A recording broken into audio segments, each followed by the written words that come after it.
wagers from that one. Cam, I'm going to start with you because I do believe you have a play on this 7.5-point spread. Yeah, and it's the Dallas Mavericks. So maybe this is where the Dallas Blue comes into play in this situation. So they will bounce back. They will shoot better from three, 25% from three. Kyrie Irving, 6 of 19, 0 of 5 from three. No impact at all. He will be a different player. And also, he's kind of playing a little mind game with the Boston Celtics fans, saying that I thought it would have been louder inside the TD Garden. So, Celtics fans will be at his neck once again, and that probably will motivate Kyrie. But I'm looking at Luka Doncic, 30 points last night. Had some situations where he had to work for a certain amount of his points, but also it was the Celtics going one-on-one with him and not allowing a help defender to come over or even to double him in certain situations. So if they continue to play that type of defense, I believe the Mavericks will shoot better, and they will cover this spread at 7.5-point dollars. As I talked about before, again, they dropped game one and both game ones against the Thunder and also the Clippers and bounced back with game 2 wins. This is a team that has too much firepower, especially against the Celtics, to stay in a situation where they don't cover this spread. They will not be embarrassed like they were last night.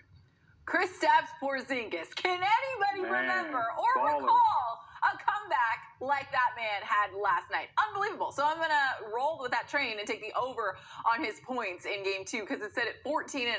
He had 20 last night. He scored 11 points in that run in the first quarter that I talked about there, that 23-5 Celtics run to close that first quarter.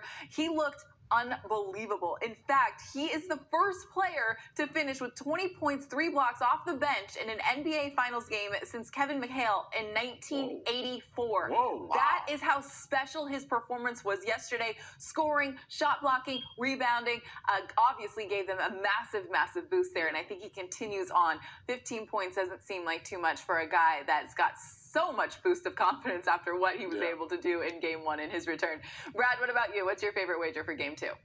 Oh, guys, let's go way under the radar here. We're talking about a guy I don't think we've ever brought up on Live and Line before, and he's coming off the bench, and that is Sam Hauser of the Boston Celtics. And points and rebounds, you see that number? It's still at 5.5 for reals? I would take this at 6.5. It's at a minus 115 juice. It was a plus 125 in game number 1, but it's not random. Thanks to my friends at Rhythm, RITHMM, been using the wrap with some of the research, and they said this was their top play in game 1 and cash with ease in that game last night. He had 8 and 4 combined, so I think it's going to be more of the same. He is averaging 14.7 minutes per game in this NBA postseason, 4.7 points per game, and 2 rebounds per game. Last check that I am a simpleton in math, that is 6.7 on average. That's above 5.5, so I'm going to tail it again.